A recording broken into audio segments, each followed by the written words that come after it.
أعوذ بالله من الشيطان الرجيم. بسم الله الرحمن الرحيم. وما من دابة في الأرض إلا على الله رزقها ويعلم مستقرها ومستودعها كل في كتاب مبين. وهو الذي خلق السماوات والأرض في 6 أيام وكان عرشه على الماء ليبلوكم أيكم أحسن عملا. ولئن قلت إنكم مبعوثون من بعد الموت ليقولن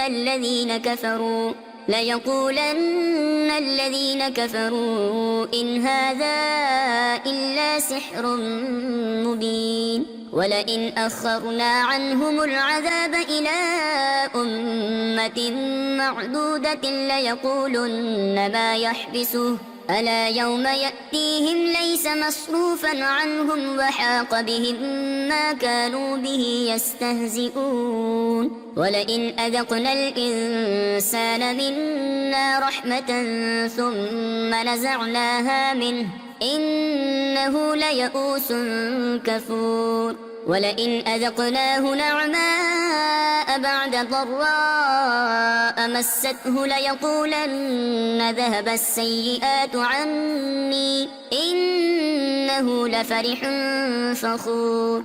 إلا الذين صبروا وعملوا الصالحات أولئك لهم مغفرة وأجر كبير. فلعلك تارك بعد ما يوحى إليك وضائق به صدرك أن يقولوا لولا أنزل عليه كنز أو جاء معه ملك إنما أنت نذير والله على كل شيء وكيل. أم يقولون افتراه قل فأتوا ب10 سور مثله مفتريات وادعوا من استطعتم من دون الله إن كنتم صادقين. فإن لم يستجيبوا لكم فاعلموا أنما أنزل بعلم الله وأن لا إله إلا هو فهل أنتم مسلمون. من كان يريد الحياة الدنيا وزينتها نوف إليهم أعمالهم فيها وهم فيها لا يبخسون. أولئك الذين ليس لهم في الآخرة إلا النار وحبط ما صنعوا فيها وباطل ما كانوا يعملون. أفمن كان على بينة من ربه ويتلوه شاهد منه ومن قبله كتاب موسى إماما ورحمة أولئك يؤمنون به. ومن يكفر به من الأحزاب فالنار موعده فلا تك في مرية منه إنه الحق من ربك ولكن أكثر الناس لا يؤمنون. ومن أظلم ممن افترى على الله كذبا أولئك يعرضون على ربهم ويقول الأشهاد هؤلاء الذين كذبوا على ربهم ألا لعنة الله على الظالمين الذين يصدون عن سبيل الله ويبغونها عوجا وهم بالآخرة هم كافرون.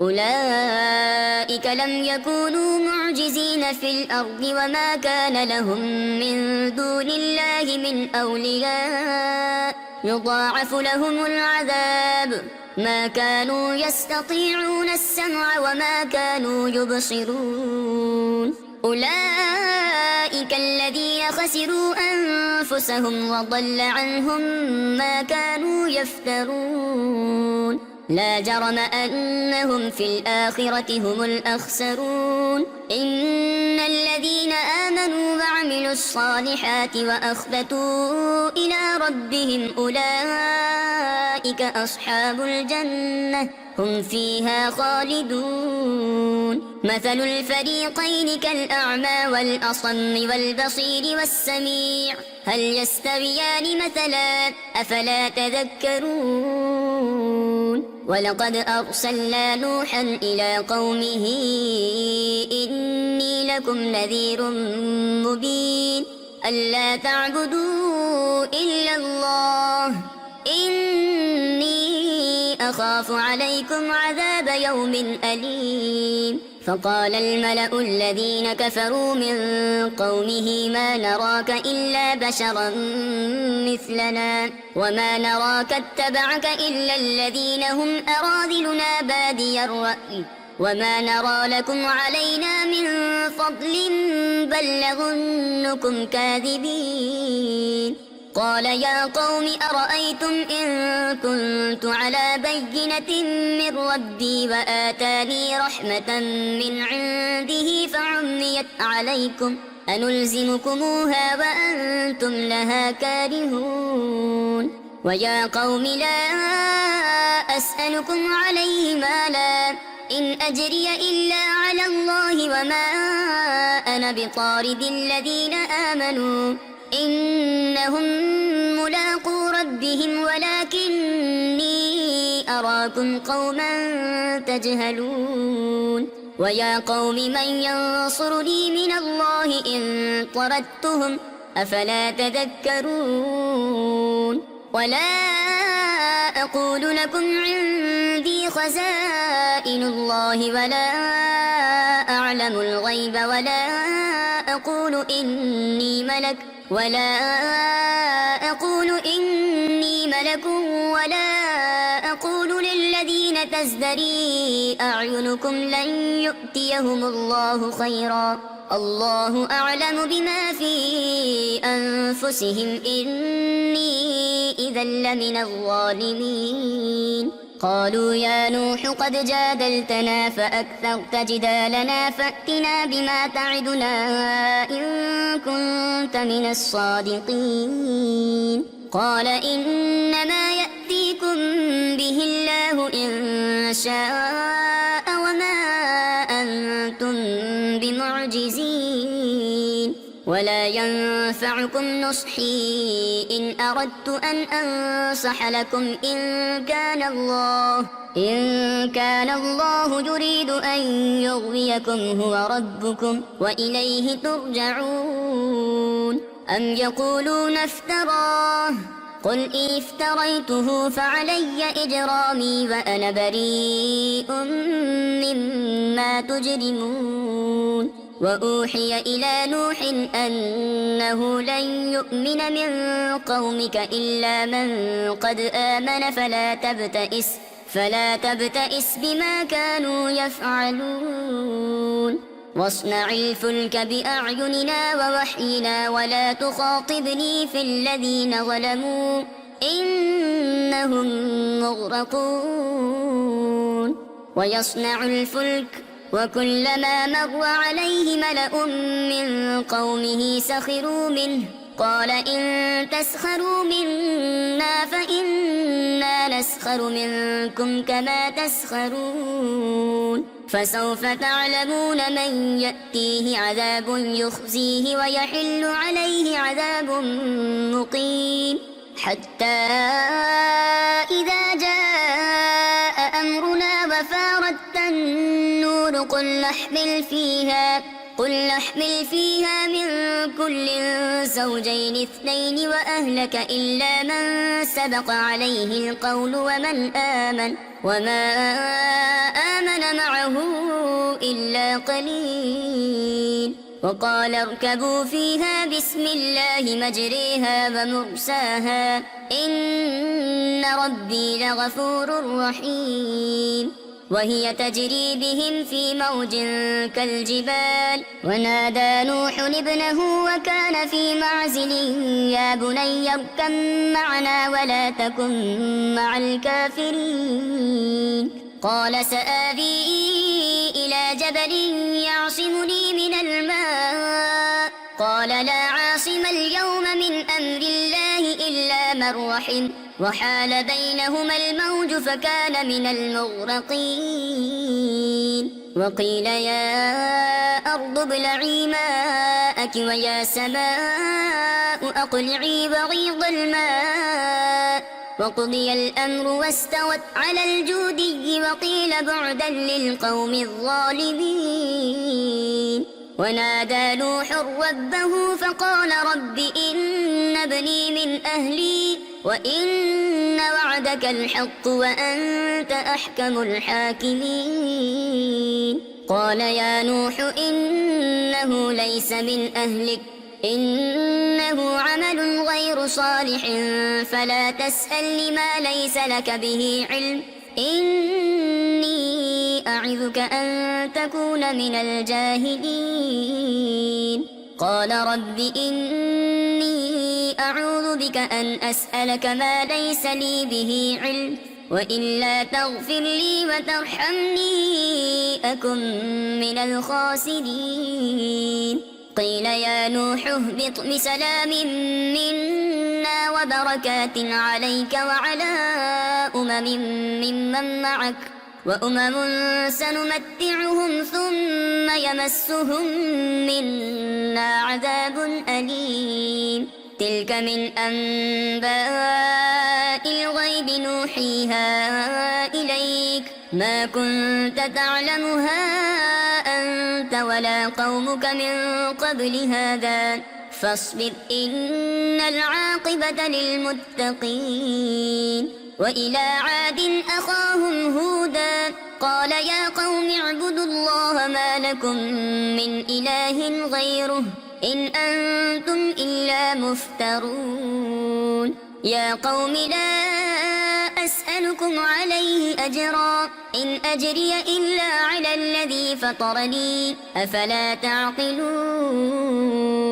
ويا قوم استغفروا ربكم ثم توبوا إليه يرسل السماء عليكم مدرارا ويزدكم قوة إلى قوتكم ولا تتولوا مجرمين قالوا يا هود ما جئتنا ببينة وما نحن بتاركي آلهتنا عن قولك وما نحن لك بمؤمنين إن نقول إلا اعتراك بعض آلهتنا بسوء قال إني أشهد الله واشهدوا أني بريء مما تشركون من دونه فكيدوني جميعا ثم لا تنظرون إني توكلت على الله ربي وربكم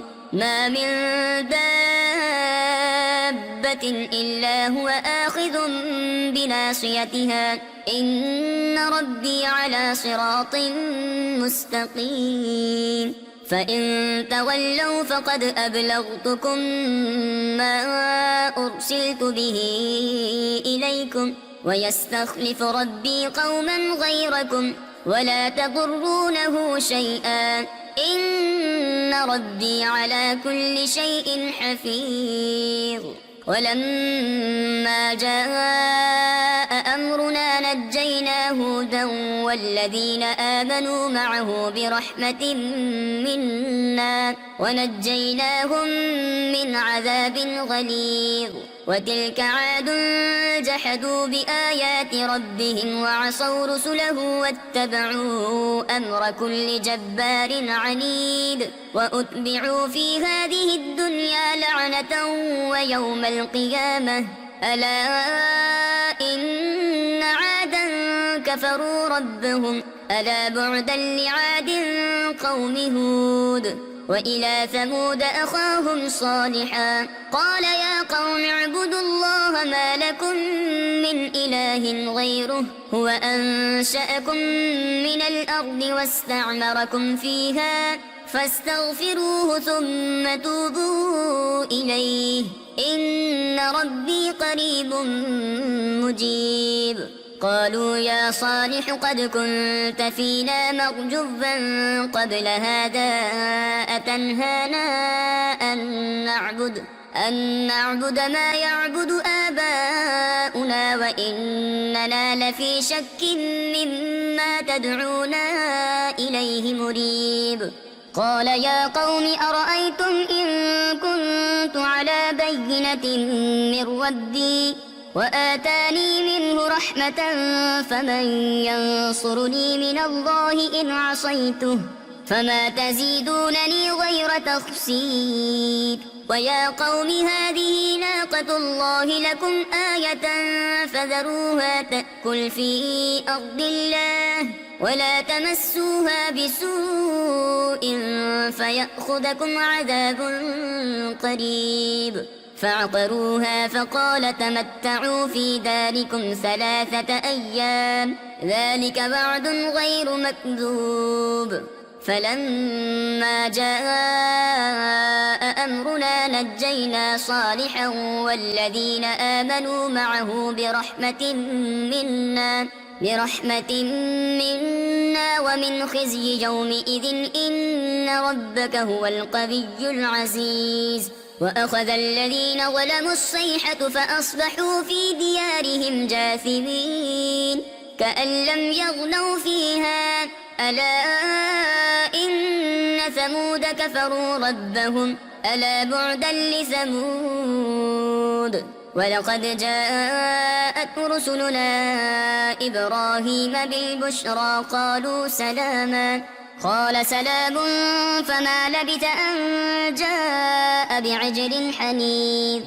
فلما رأى أيديهم لا تصل إليه نكرهم وأوجس منهم خيفة قالوا لا تخف إنا أرسلنا إلى قوم لوط وامرأته قائمة فضحكت فبشرناها بإسحاق ومن وراء إسحاق يعقوب.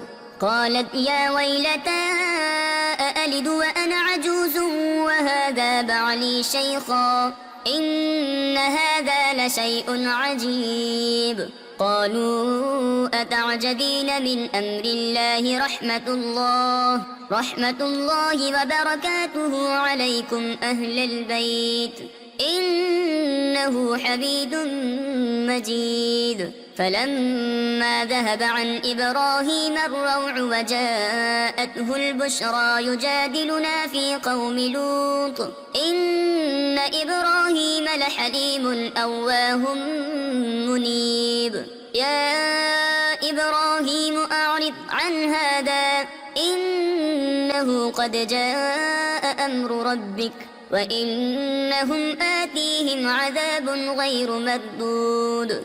ولما جاءت رسلنا لوطا سيء بهم وضاق بهم ذرعا وقال هذا يوم عصيب.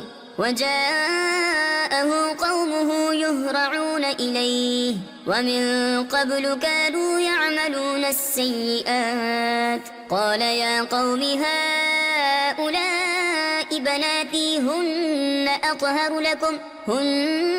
أطهر لكم فاتقوا الله ولا تخزون في ضيفي أليس منكم رجل رشيد. قالوا لقد علمت ما لنا في بناتك من حق وإنك لتعلم ما نريد. قال لو أن لي بكم قوة أو آوي إلى ركن شديد. قالوا يا لوط إنا رسل ربك لن يصلوا إليك فأسر بأهلك بقطع من الليل ولا يلتفت منكم أحد إلا امرأتك إنه مصيبها ما أصابهم إن موعدهم الصبح أليس الصبح بقريب. فلما جاء أمرنا جعلنا عاليها سافلها وأمطرنا عليها حجارة من سجيل منضود مسومة عند ربك وما هي من الظالمين ببعيد. وإلى مدين أخاهم شعيبا قال يا قوم اعبدوا الله ما لكم من إله غيره ولا تنقصوا المكيال والميزان إني أراكم بخير وإني أخاف عليكم عذاب يوم محيط. ويا قوم أوفوا المكيال والميزان بالقسط ولا تبخسوا الناس أشياءهم ولا تعثوا في الأرض مفسدين. بقية الله خير لكم إن كنتم مؤمنين وما أنا عليكم بحفيظ.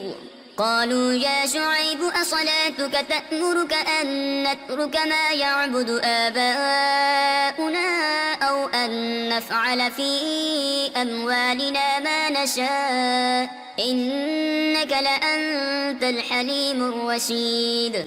قال يا قوم أرأيتم إن كنت على بينة من ربي ورزقني منه رزقا حسنا وما أريد أن أخالفكم إلى ما أنهاكم عنه إن أريد إلا الإصلاح ما استطعت وما توفيقي إلا بالله عليه توكلت وإليه أنيب.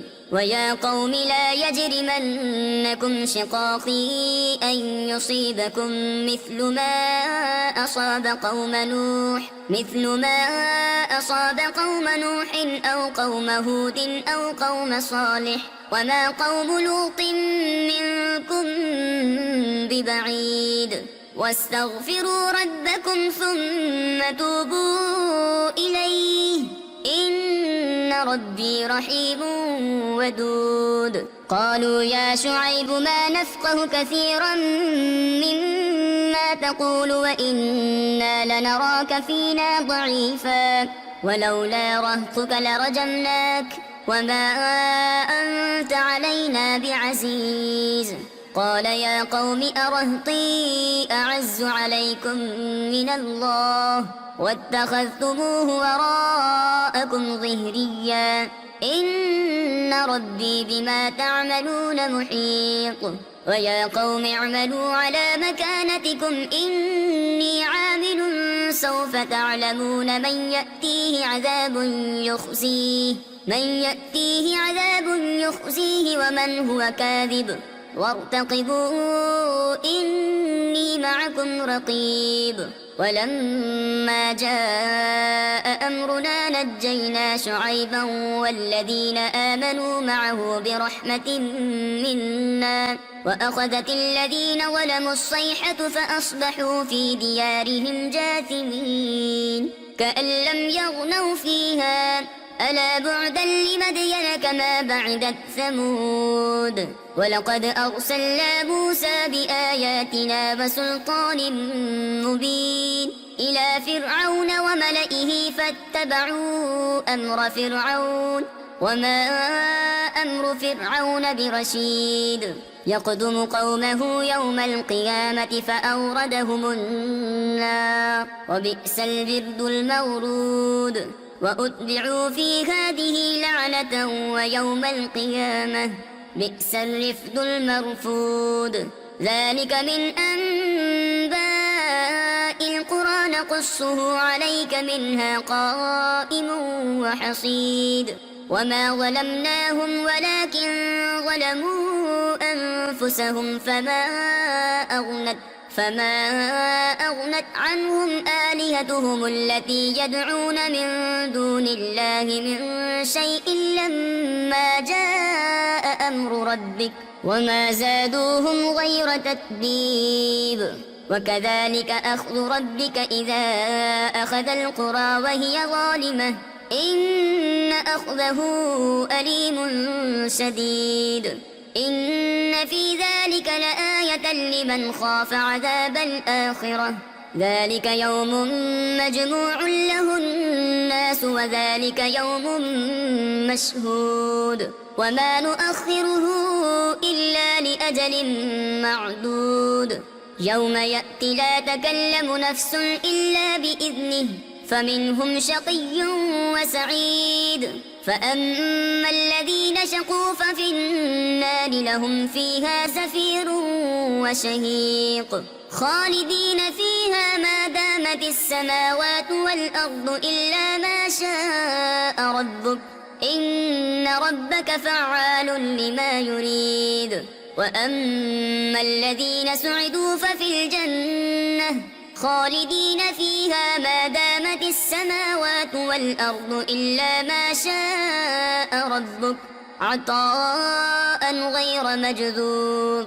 فلا تك في مرية مما يعبد هؤلاء ما يعبدون إلا كما يعبد آباؤهم من قبل وإنا لموفوهم نصيبهم غير منقوص ولقد آتينا موسى الكتاب فاختلف فيه ولولا كلمة سبقت من ربك لقضي بينهم وإنهم لفي شك منه مريب وإن كلا لما ليوفينهم ربك أعمالهم إنه بما يعملون خبير فاستقم كما أمرت ومن تاب معك ولا تطغوا إنه بما تعملون بصير ولا تركنوا إلى الذين ظلموا فتمسكم النار وما لكم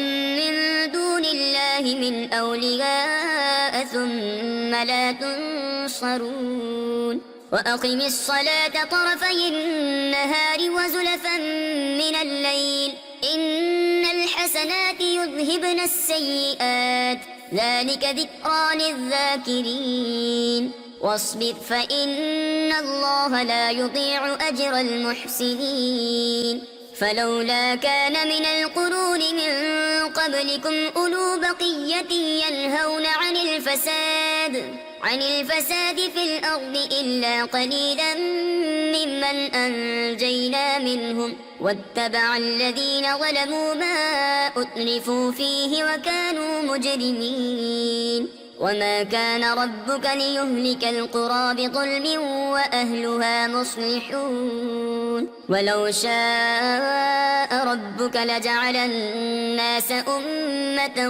واحدة ولا يزالون مختلفين إلا من رحم ربك ولذلك خلقهم وتمت كلمة ربك لأملأن جهنم من الجنة والناس أجمعين وكلا نقص عليك من أنباء الرسل ما نثبت به فؤادك وجاءك في هذه الحق وموعظة وذكرى للمؤمنين وقل للذين لا يؤمنون اعملوا على مكانتكم إنا عاملون وانتظروا إنا منتظرون ولله غيب السماوات والأرض وإليه يرجع الأمر كله فاعبده وتوكل عليه وما ربك بغافل عما تعملون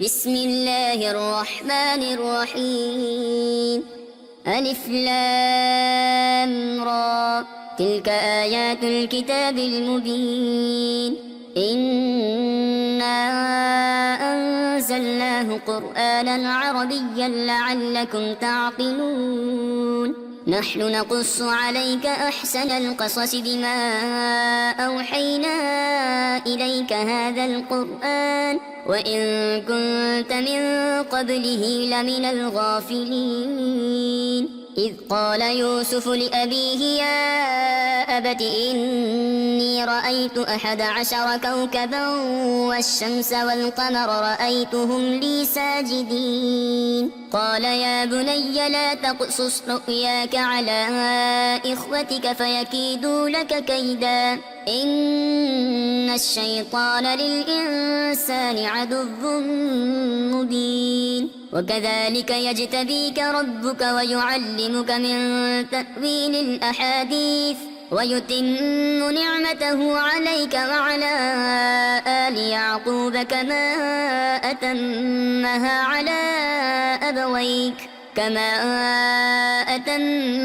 على أبويك من قبل إبراهيم وإسحاق إن ربك عليم حكيم. لقد كان في يوسف وإخوته آيات للسائلين إذ قالوا ليوسف وأخوه أحب إلى أبينا منا ونحن عصبة إن أبانا لفي ضلال مبين.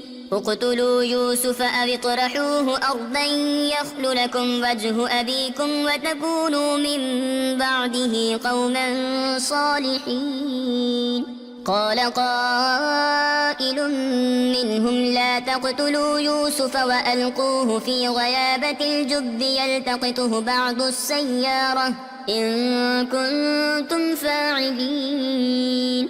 قالوا يا أبانا ما لك لا تأمنا على يوسف وإنا له لناصحون أرسله معنا غدا يرتع ويلعب وإنا له لحافظون.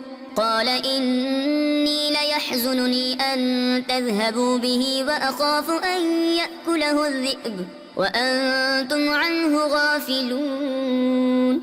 قالوا لئن أكله الذئب ونحن عصبة إنا إذا لخاسرون.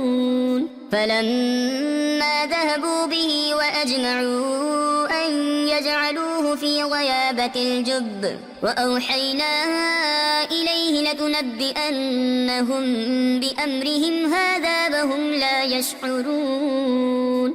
وجاءوا أباهم عشاء يبكون قالوا يا أبانا إنا ذهبنا نستبق وتركنا يوسف عند متاعنا فأكله الذئب وما أنت بمؤمن لنا ولو كنا صادقين.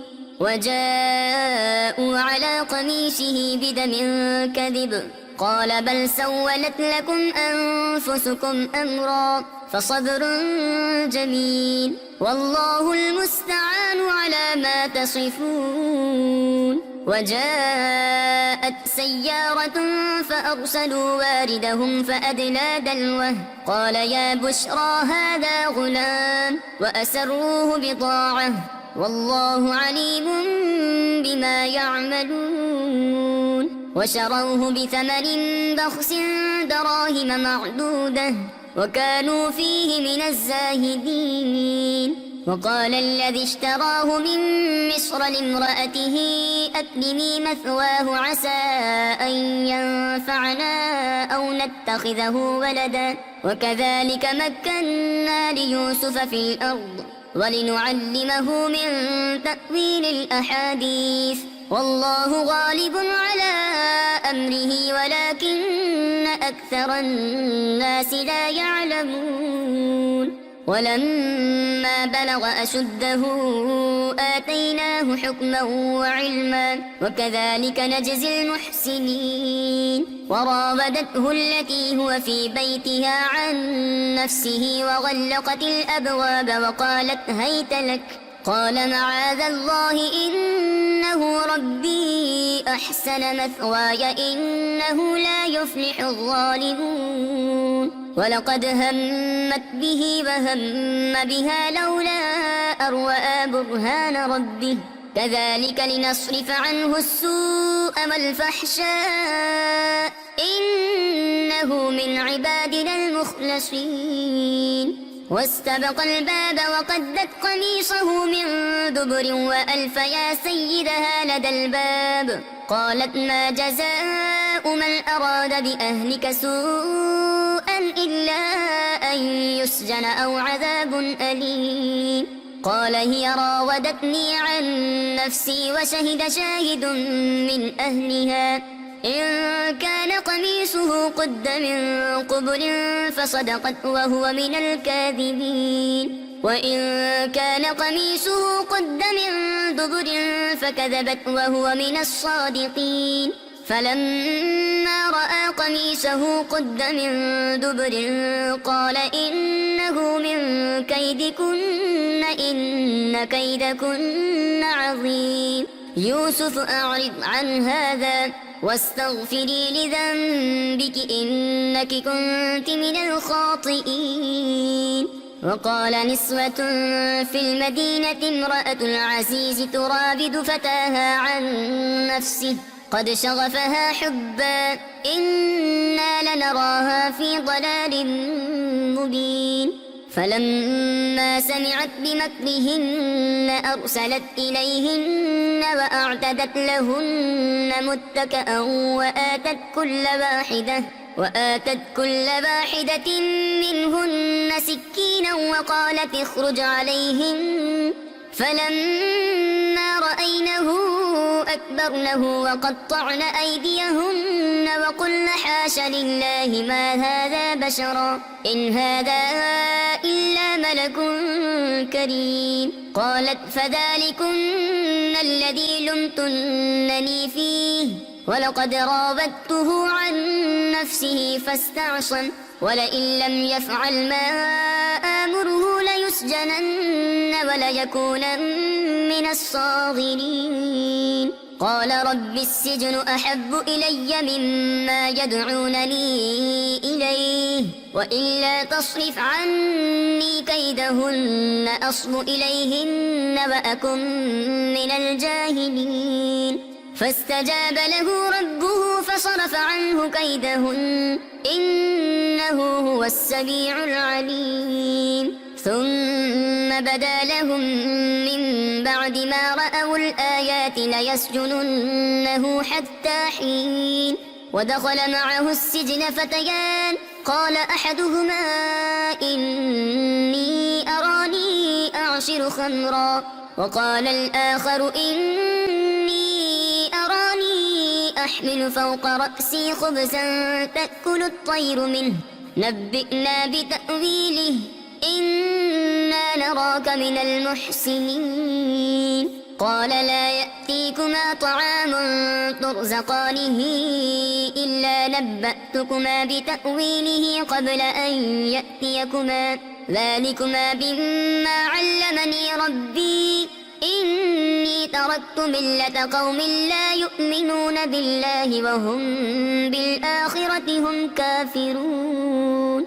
واتبعت ملة آبائي إبراهيم وإسحاق ويعقوب ما كان لنا أن نشرك بالله من شيء ذلك من فضل الله علينا وعلى الناس ولكن أكثر الناس لا يشكرون يا صاحبي السجن أأرباب متفرقون خير أم الله الواحد القهار ما تعبدون من دونه إلا أسماء سميتموها أنتم وآباؤكم ما أنزل الله بها من سلطان إن الحكم إلا لله أمر ألا تعبدوا إلا إياه ذلك الدين القيم ولكن أكثر الناس لا يعلمون يا صاحبي السجن أما أحدكما فيسقي ربه خمرا وأما الآخر فيصلب فتأكل الطير من رأسه قضي الأمر الذي فيه تستفتيان وقال للذي ظن أنه ناج منهما اذكرني عند ربك فأنساه الشيطان ذكر ربه فلبث في السجن بضع سنين وقال الملك إني أرى 7 بقرات سمان يأكلهن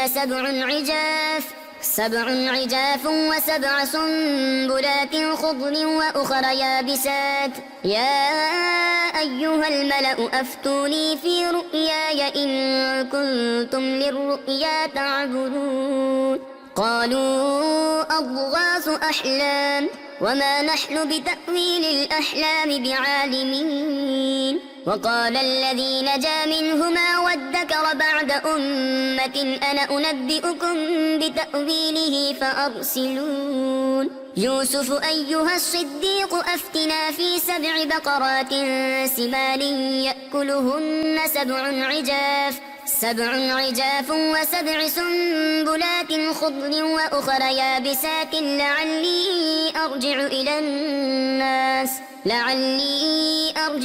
الناس لعلهم يعلمون. قال تزرعون 7 سنين دأبا فما حصدتم فذروه في سنبله إلا قليلا مما تأكلون. ثم يأتي من بعد ذلك 7 شداد يأكل ما قدمتم لهن إلا قليلا مما تحصنون. ثم يأتي من بعد ذلك عام فيه يغاث الناس وفيه يعصرون.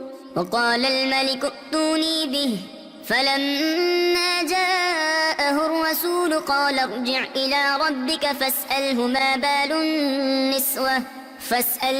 بال النسوة اللاتي قطعن أيديهن إن ربي بكيدهن عليم. قال ما خطبكن إذ راوتن يوسف عن نفسه قلن حاش لله ما علمنا عليه من سوء. قالت امرأة العزيز الآن حصحص الحق أنا راودته عن نفسه وإنه لمن الصادقين. ذلك ليعلم أني لم أخنه بالغيب وأن الله لا يهدي كيد الخائنين. صدق الله العظيم.